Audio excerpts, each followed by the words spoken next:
कभी सोचा है कि एक अच्छी हॉरर स्टोरी मतलब एक ऐसी कहानी जो सिर्फ डराए नहीं बल्कि दिमाग में घर कर जाए, उसमें ऐसा क्या खास होता है? तो आज हम एक बहुत ही पॉपुलर हिंदी हॉरर कहानी मनाली 28 KM को परत दर परत खोलकर देखने वाले हैं। हम ये समझने की कोशिश करेंगे कि कैसे डर, दोस्ती और एक गहरे सदमे को मिलाकर कहानीकार ने एक ऐसा अनुभव बुना है जो सच में पीछा नहीं छोड़ता।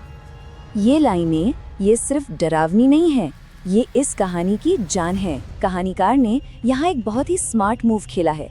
उसने सुकून की सबसे बड़ी निशानी यानी लोरी को लिया और उसे खौफ का सिंबल बना दिया। बस यहीं से डर हमारे जहन में अपनी जगह बनाना शुरू कर देता है।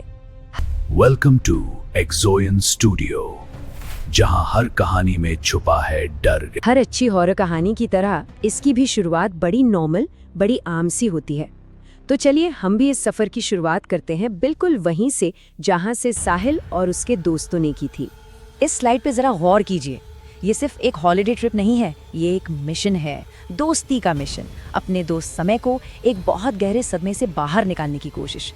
और ये जो इमोशनल कनेक्शन है ना, ये बहुत ज़रूरी है, क्योंकि समय का यही दुख, यही तकलीफ उसे आगे आने वाले खतरे के लिए सबसे वल्नरेबल बना देती है। अब कहानी में एक क्लासिक सिनेमैटिक टूल का इस्तेमाल होता है जिसे फोरशैडोइंग कहते हैं। मतलब आने वाले खतरे का एक छोटा सा लेकिन बहुत गहरा इशारा, एक वार्निंग जिसे किरदार अक्सर इग्नोर कर देते हैं।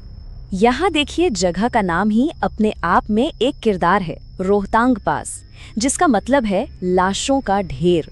इससे बड़ा खतरे का सिग्नल भला और क्या हो सकता है? कहानी हमें पहले ही बता रही है कि ये जगह सेफ नहीं है। और देखिए, हॉरर कहानियों का ये तो एक गोल्डन रूल है ना, कि लोकल लोगों की चेतावनी हमेशा सुनो।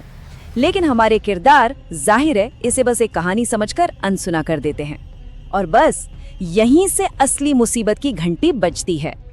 और इसी चेतावनी को नजरअंदाज करने के साथ ही कहानी हमें एक ऐसी दुनिया में खींच लेती है जहां असलियत के सारे नियम टूटने लगते हैं। अब शुरू होता है 28 किलोमीटर का वो खौफनाक चक्रव्यूह, जहां से बाहर निकलना नामुमकिन सा है। ये है कहानी का पहला अजीबो-गरीब सीन। ये डरावना इसलिए नहीं है कि कुछ वायलेंट हो रहा है, बल्कि इसलिए कि ये पूरी तरह से इलॉजिकल है। सोचिए, कड़ाके की ठंड में सिर्फ एक धोती पहने एक आदमी, दिमाग इसे प्रोसेस ही नहीं कर पाता, और इसी कंफ्यूजन से डर पैदा होता है। और फिर कहानीकार हमें 20 मिनट का एक पॉज देता है। ये जो ठहराव है ना, ये बहुत ज़रूरी है। ये एक झूठी तसल्ली देता है कि शायद वो सब बस एक वहम था, ताकि अगला झटका और भी जोर से लगे। और ये रहा वो झटका, वही मील का पत्थर दोबारा। ये वो पल है जहां डर बाहर की दुनिया से निकलकर उनकी गाड़ी के अंदर और फिर उनके दिमाग में घुस जाता है। अब सवाल ये नहीं है कि बाहर क्या है, सवाल ये है कि क्या हम अपनी ही आंखों पर भरोसा कर सकते हैं। और ये स्लाइड, ये साइकोलॉजिकल हॉरर का एक परफेक्ट उदाहरण है। सोचिए जरा, एक ही जगह, एक ही टाइम, लेकिन 4 दोस्त और 4 अलग अलग सच। कहानीकार ने यहाँ बहुत चालाकी से उनकी सबसे बड़ी ताकत, मतलब उनकी दोस्ती को ही तोड़ दिया है। अब वो एक साथ होकर भी अपने अपने डर में बिल्कुल अकेले पड़ गए हैं। अब खतरा सिर्फ दिमागी वहम नहीं रहा, वो असली है, वो फिजिकल है, और वो ठीक उनके साथ चल रहा है। डर अब एक दिमागी पहेली से आगे बढ़कर एक असल अलौकिक मुठभेड़ बन चुका है। इस स्लाइड पर जरा ध्यान दीजिए। गाड़ी चल रही है 40 किलोमीटर प्रति घंटे की रफ्तार से, और वो लड़का बस बड़े आराम से चल रहा था। ये फिजिक्स के सारे नियमों को तोड़ देता है।